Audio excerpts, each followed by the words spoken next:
أهلا وسهلا في يوميات النجوم.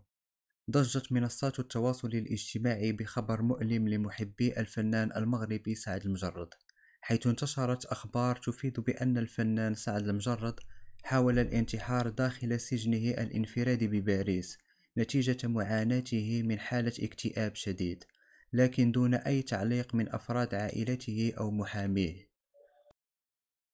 على جانب آخر، كذبت بعض من المواقع الإخبارية الخبر، مؤكدين أنها شائعة لا أساس لها من الصحة، وما هي إلا حملة لتشويه صورة سعد. يذكر أن في عام 2018 تردد نفس الخبر أن سعد المجرد حاول الانتحار داخل محبسه في فرنسا بعد تدهور حالته النفسية، وذلك على خلفية اتهامه بقضية اغتصاب أخرى.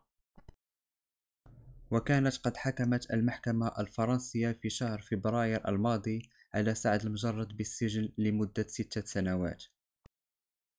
شكرا جزيلا على المشاهدة، ولنلتقي في فيديو جديد إن شاء الله.